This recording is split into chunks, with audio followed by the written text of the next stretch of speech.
Amos அதிகாரம் 5. இஸ்ரவேல் வம்சத்தாரே, உங்களை குறித்து நான் புலம்பி சொல்லும் இந்த வசனத்தை கேளுங்கள். இஸ்ரவேல் என்னும் கன்னிகை விழுந்தாள். அவள் இனி ஒருபோதும் எழுந்திருக்க மாட்டாள். தன் தேசத்தில் விழுந்து கிடக்கிறாள். அவளை எடுப்பாரில்லை. நகரத்திலிருந்து புறப்பட்ட 1000 பேரில் 100 பேரும் 100 பேரில் 10 பேரும் இஸ்ரவேல் வம்சத்தாருக்கு மீந்திருப்பார்கள் என்று கர்த்தராகிய தேவன் சொல்லுகிறார். கர்த்தர் இஸ்ரவேல் வம்சத்தாருக்கு சொல்லுகிறது என்னவென்றால், என்னை தேடுங்கள், அப்பொழுது பிழைப்பீர்கள். பெத்தேலை தேடாதேயுங்கள், கில்காலிலும் சேராதேயுங்கள், பெயர்செபாவுக்கும் போகாதேயுங்கள். ஏனென்றால் கில்கால் சிறையிருப்பாகவும் பெத்தேல் பாழான ஸ்தலமாகவும் போகும். கர்த்தரை தேடுங்கள், அப்பொழுது பிழைப்பீர்கள். இல்லாவிட்டால் பெத்தேலில் இருக்கிற ஒருவராலும் அவிக்கப்படாத அக்கினி யோசேப்பின் வீட்டில் பற்றி அதை பட்சிக்கும். நியாயத்தை எட்டியாக மாற்றி நீதியை தரையிலே விழ பண்ணுகிறவர்களே, அவரை தேடுங்கள். அவர் அருமீனையும் மிருக சீரிஷத்தையும் உண்டாக்கினவர். அவர் மரண இருளை விடியற்காலமாக மாற்றி பகலை ராத்திரியாக அந்தகாரப்படுத்துகிறவர். அவர் சமுத்திரத்தின் தண்ணீர்களை வரவழைத்து அவைகளை பூமியின் விசாலத்தின் மேல் ஊற்றுகிறவர். கர்த்தர் என்பது அவருடைய நாமம். அரணான ஸ்தலத்தின் மேல் பால் கடிப்பு வரத்தக்கதாக அவர் கொள்ளை கொடுத்தவனை பலத்தவனுக்கு விரோதமாய் லகுவடைய பண்ணுகிறவர். ஒலிமுக வாசலிலே கடிந்து கொள்ளுகிறவனை அவர்கள் பகைத்து யதார்த்தமாய் பேசுகிறவனை வெறுக்கிறார்கள். நீங்கள் தரித்திரனை மிதித்து அவன் கையிலே தானியத்தை சுமை சுமையாய் வாங்குகிறபடியினால் நீங்கள் பொழிந்த கற்களால் வீடுகளை கட்டினீர்கள். ஆனாலும் அவைகளில் நீங்கள் குடியிருப்பதில்லை. இன்பமான திராட்சை தோட்டங்களை நாட்டினீர்கள்.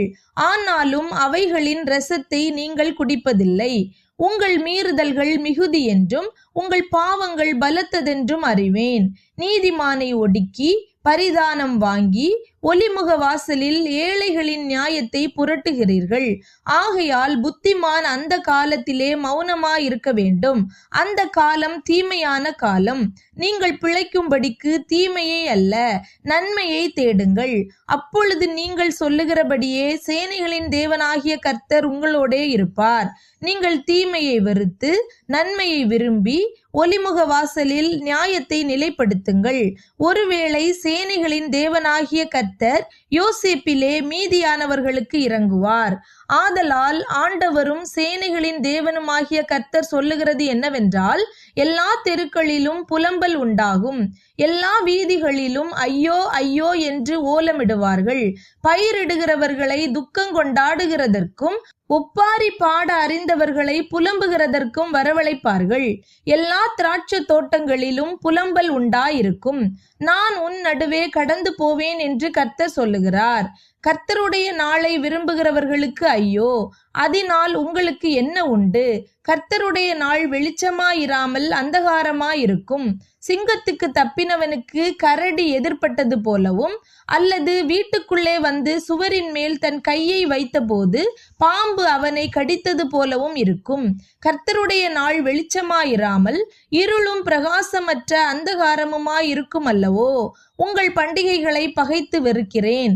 உங்கள் ஆசரிப்பு நாட்களில் எனக்கு பிரியமில்லை. உங்கள் தகன பலிகளையும் போஜன பலிகளையும் எனக்கு படைத்தாலும் நான் அங்கீகரிக்க மாட்டேன். கொழுமையான உங்கள் மிருகங்களின் ஸ்தோத்திர பலிகளையும் நான் நோக்கி பார்க்க மாட்டேன்.